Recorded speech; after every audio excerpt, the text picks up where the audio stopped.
Halo semuanya, selamat datang di Catatan Anomali. Hari ini kita akan membahas kasus perceraian Ketua Chaebol dan putri mantan Presiden Korea Selatan. Pada awal tahun 2021, Wakil Ketua Samsung Electronics Group, Lee Jae-young, telah melakukan kasus suap dan dipenjara 2 kali. Dalam sejarah Korea Selatan baru-baru ini, para ketua dan pelaksana operasional Chaebol seringkali karena penyuapan, pencucian uang, penggelapan, dan kejahatan lainnya, mereka dijatuhi hukuman. Tetapi sebenarnya mereka tidak tinggal di penjara untuk waktu yang lama.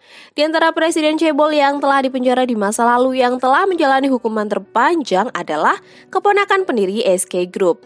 Presiden SK Group saat ini, Choi Tae-won. Dia dijatuhi hukuman 4 tahun penjara karena penggelapan. Dalam 926 hari di penjara, telah menjalani 60% dari hukuman.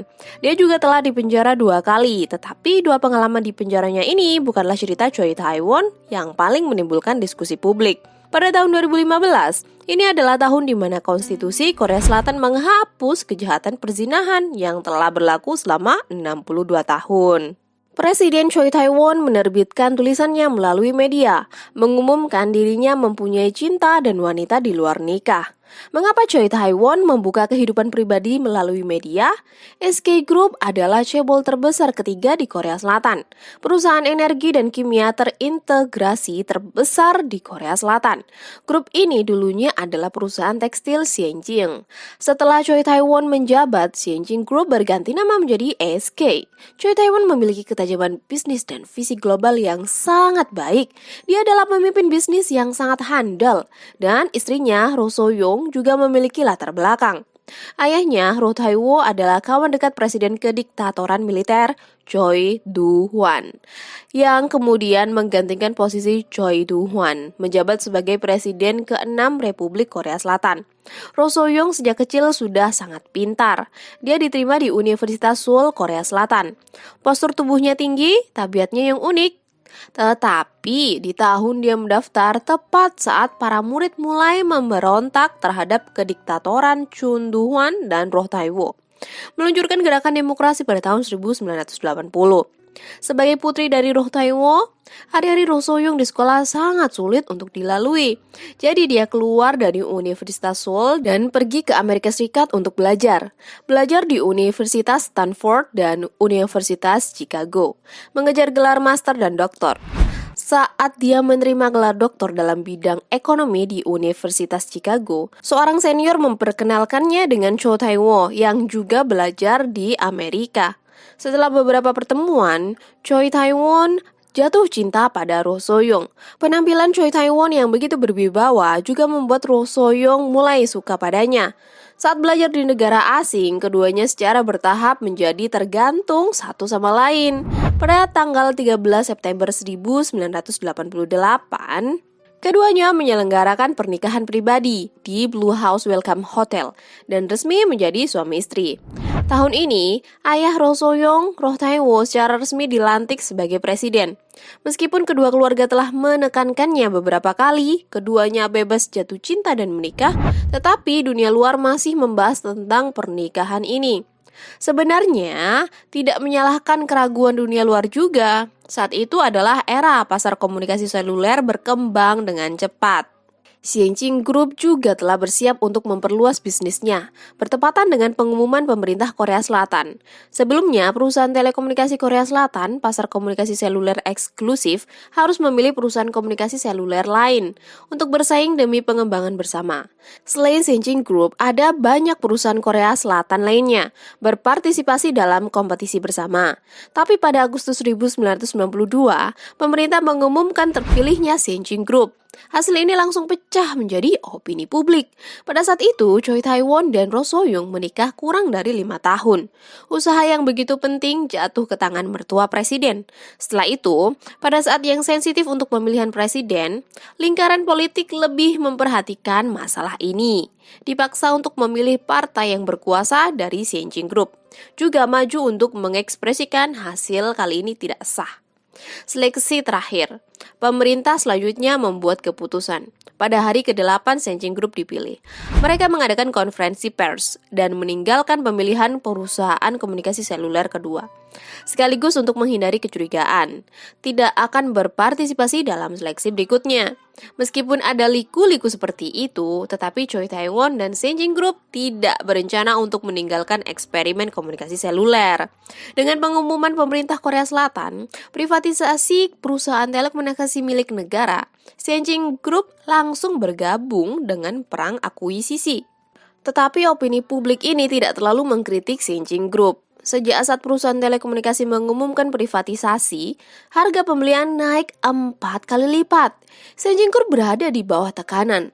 Setelah menghabiskan banyak uang, baru berhasil mengambil alih perusahaan telekomunikasi.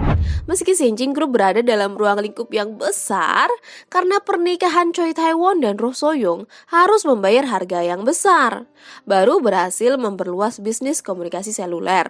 Tetapi wartawan politik dan ekonomi masih berkomentar, Roh Tae-won telah mempengaruhi perkembangan pesat Senjing Group, memainkan faktor yang menentukan.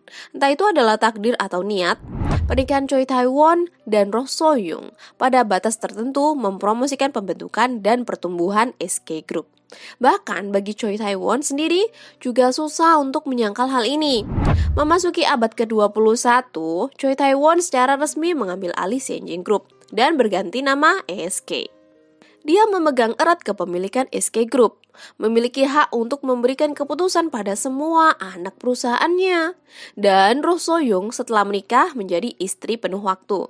Ia melahirkan 2 putri dan seorang putra.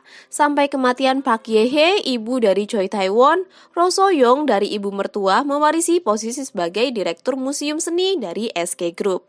Baru secara bertahap ditarik dari kehidupan keluarga dan memfokuskan diri pada karir. Pada tahun 2003, Choi Tae-won ditangkap karena mengaudit keuangan perusahaan. Roh So-young 3 kali seminggu datang ke penjara untuk bertemu suaminya. Sang suami masuk penjara menjadi bagian dari beban perusahaan dan rumah. Semuanya bergantung pada Roh So-young. Ditambah lagi putra bungsunya tiba-tiba sakit parah. Roh So-young mengalami pukulan besar secara mental dan fisik, hampir diambang kehancuran. Pada saat itulah juga mulai sering terjadi perkelahian antara keduanya. Keretakan dalam kehidupan yang bahagia juga mulai muncul. Menurut rumor yang beredar, keduanya telah berpisah sejak 2008, fokus pada karir masing-masing, saling tidak menghubungi.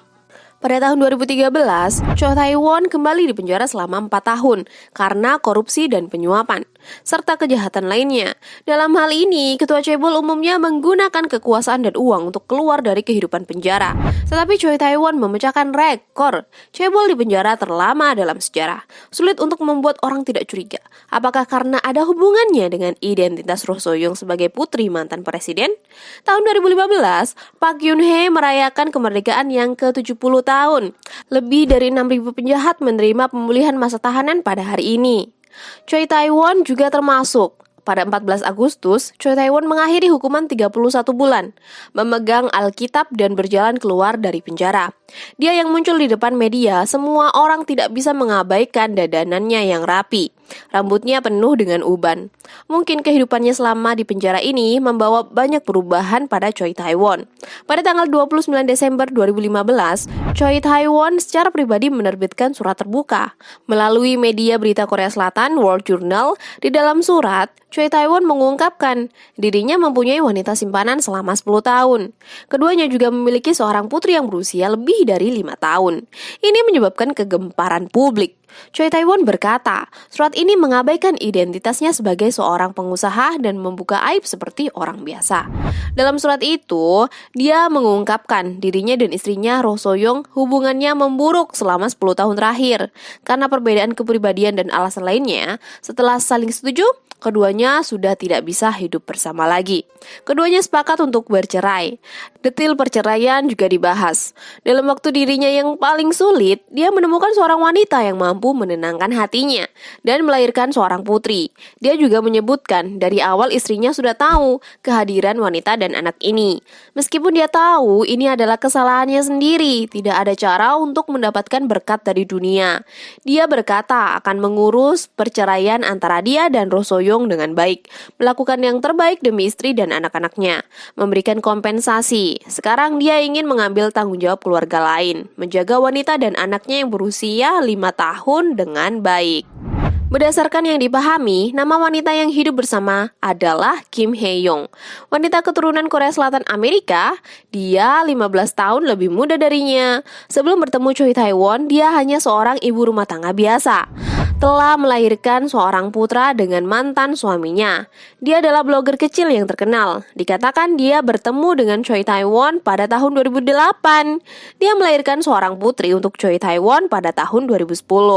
Dan biasanya bersemangat dalam kegiatan amal. Sekarang menjabat sebagai penyedia beasiswa. Ia ketua TNC. Nama dari TNC diambil dari nama Inggris, Choi Tae-won dan Kim Hae-young. Kim Hae-young tidak hanya mempunyai rumah besar di Hannam-dong. Hampir semua dananya juga berasal dari dukungan Choi Tae-won. Tidak hanya itu, setelah berselingkuh pada tahun 2015, Choi Tae-won langsung pindah ke Hannam-dong. Pada tahun 2019, di forum KTT yang diselenggarakan oleh SK Group, Ketua Choi Tae-won diberi pertanyaan, bagaimana kamu mulai mengejar nilai-nilai sosial? Dia menjawab, dia dulunya adalah orang yang jauh dari kebaikan. Tetapi karena aku bertemu dengan seseorang yang berlawanan dariku, dan kuamati orang itu. Sejak saat itu, aku juga mempunyai perspektif baru. Aku juga belajar untuk menyadari nilai sosial perusahaan, dan mengerti keuntungan demi bisnis. Juga harus mengejar nilai sosial. Meski tidak dinyatakan secara langsung, tapi semua orang bisa mendengarnya. Orang itu adalah Kim Hae-young. Dengan tidak adanya perceraian formal, pengakuan terselubung seperti itu, hal ini juga menimbulkan diskusi di masyarakat. Choi Tae-won meski di tulisan asli ataupun di media setelah itu menegaskan bahwa ketidakcocokanlah yang menyebabkan kandasnya pernikahan. Juga sudah menegosiasikan perceraian. Tetapi ungkapan semacam ini hanya kata-kata sepihak dari Presiden Choi. Karena setelah kejadian itu, Roh So-young tidak pernah memberikan tanggapan mengenai penyelesaian perceraian Choi Tae-won. Dan dengan tegas berkata, dia akan melindungi keluarganya dan bersedia membesarkan putri tidak sah dari ketua Choi. Hukum pernikahan Korea Selatan melarang pihak yang bersalah mengajukan gugatan cerai, yang juga artinya asal Roh So-young tidak bersedia, maka Choi Tae-won tidak bisa bercerai. Jadi, proses perceraian diajukan pada tahun 2015, menghabiskan 2 tahun dan 2 tahun lagi. Karena kegagalan negosiasi dan pertikaian berlanjut ke pengadilan. Banyak orang yang penasaran, apakah Roh So-young masih mencintai ketua Choi? Apakah masih berpikir keluarga ini bisa kembali ke masa lalu? Ada rumor bahwa sebelum Choi Tae-won dilantik presiden, Roh So-young pernah menulis surat kepada presiden, berkata bahwa suami membutuhkan lebih banyak waktu merefleksikan diri daripada langsung dilepaskan. Dia harus diberikan lebih banyak waktu untuk refleksi diri. Sepertinya hubungan Roh So-young dan Choi Tae-won memang memburuk selama beberapa tahun. Roh So-young bukan karena dia masih mencintai suaminya, tapi demi hangatnya hubungan keluarga. Barulah tidak setuju untuk bercerai. Seseorang menduga Roh So-young tidak bercerai demi dirinya dan anak-anaknya, mencari jalan kembali. Juga ada yang menduga tidak ingin membiarkan Kim Hae-young memenangkan semua ini dengan mudah. Sampai akhir tahun 2019, Roh So-young mengalami perubahan suasana hati yang besar. Dia memposting surat di aplikasi media sosial. Tahun-tahun yang kulalui dihabiskan untuk membangun keluarga, merealisasikan dan melindungi keluarga. Bahkan setelah berjam-jam, rasa malu dan lelah, aku masih menunggu dengan secercah harapan. Tetapi aku sekarang sudah tidak melihat harapan itu lagi. Dalam waktu ini, putri tertua sudah menikah, hidup dengan sangat baik. Putri bungsuku juga sudah lulus kuliah, jadi kurasa inilah waktunya untuk melepaskan suami. Pergi mencari kebahagiaan yang mendesak itu adalah hal yang benar. 30 tahun terakhir, aku telah mengabdikan diri dalam keluarga tanpa syarat. Tapi aku tetap percaya keluarga mengharuskanku mempertaruhkan hidupku dan menjaganya. Tetapi sekarang aku ingin memperluas keluarga menjadi komunitas yang lebih besar. Aku akan melakukan yang terbaik untuk berkontribusi pada masyarakat. Meski aku tidak bisa melindungi keluargaku, tetapi aku ingin aku dan anak-anakku membantu semua orang di masyarakat kita. Roh So-young yang pernah menentang perceraian di bulan Desember 2019 menanggapi permintaan cerai Ketua Choi. Juga mengajukan gugatan cerai terhadap Ketua Choi. Menuntut kompensasi dari Ketua Choi sebesar 300 juta won dalam bentuk uang kenyamanan. Dan 42,20% dari seluruh saham SK yang dipegang oleh Ketua Choi. Harus diketahui, Choi Tae-won adalah pemegang saham terbesar. Rasio kepemilikan sahamnya adalah 23,4%. Aset telah melebihi 4 triliun won. Meski dia yang telah berselingkuh masih harus membayar tunjangan, tetapi inti dari kasus perceraian ini adalah bagaimana pengadilan akan memutuskan dedikasi Roh So-young untuk SK Group. Sebelumnya kita sudah menyebutkan SK Group bisa tumbuh dan berkembang pesat dalam waktu singkat. Pasti karena pengaruh ayah Roh So-young. Pengaruh langsung atau tidak langsung. Yang menerima pengaruh dari perceraian tentu bukan hanya SK Group. Masih ada ketiga anak yang dibesarkan berdua oleh Choi Tae-won dan Roh So-young. Untungnya ketiga anak ini tidak seperti keturunan cebol lain yang terus memicu skandal. Sebaliknya, mereka mendapatkan dukungan mutlak dari masyarakat Korea Selatan. Salah satu yang paling terkenal adalah putri kedua, Choi Min-jong. Sejak kecil, belajar di sekolah menengah di Tiongkok, belajar dan lulus di Universitas Peking. Selama masa studinya, dia tidak pernah meminta uang pada keluarga. Tetapi, dia bekerja paruh waktu di kantin sekolah atau serba dan restoran untuk menutupi biaya kebutuhan hidupnya. Setelah lulus dan pulang ke negaranya, dia mengajukan diri untuk mendaftar sebagai tentara. Dengan rasio diterima 10:1. Dia berhasil diterima di Akademi Angkatan Laut sebagai perwira cadangan. Juga menyelesaikan misi penyapuan bajak laut Somalia. Selama setengah tahun, dia pun dipromosikan ke posisi tengah. Choi Min-jong setelah keluar dari tentara, bekerja di sebuah perusahaan investasi yang ada di Tiongkok selama 1 tahun, lalu bekerja di anak perusahaan SK Group. Putri sulung Choi Tae-won, yaitu Choi Yoon-jung, juga melakukan penampilan singkat di upacara kelulusan adiknya. Karena penampilannya yang cantik menyebabkan diskusi hangat. Resumnya juga tidak kalah dari adiknya. Setelah lulus dari Sekolah Menengah Internasional Peking di Tiongkok, dia belajar biologi di Universitas Chicago sebagai peneliti universitas. Dia bekerja di Institut Kimia Fisika Harvard di Universitas Chicago. Setelah itu, dia kembali ke Korea Selatan. Dia telah mengumpulkan pengalaman kerja di perusahaan farmasi dan konsultan internasional. Saat ini, di perusahaan farmasi yang dimiliki oleh SK Group mengembangkan kerja sama tim. Tidak seperti keturunan cebol lainnya, Choi Tae-won memilih pernikahan yang sangat biasa. Mungkin setelah semua anaknya sudah terbilang stabil dan mandiri, baru membuat keluarganya sendiri. Roh So-young sebagai seorang ibu, dia tidak lagi terobsesi untuk melanjutkan pernikahan dengan Choi Tae-won. Saat ini, proses perceraian keduanya masih berlangsung. Masyarakat Korea Selatan juga memperhatikan salah satu perceraian paling mahal di Asia. Hasil mengejutkan semua orang seperti apakah yang akan muncul dari perceraian ketua SK Group dan putri mantan presiden. Cerita pun berakhir di sini. Kalau suka dengan cerita hari ini, silakan subscribe channelku. Aku akan membagikan cerita yang lebih bagus untuk semuanya. Sampai jumpa di episode selanjutnya. Jangan lupa klik like ya.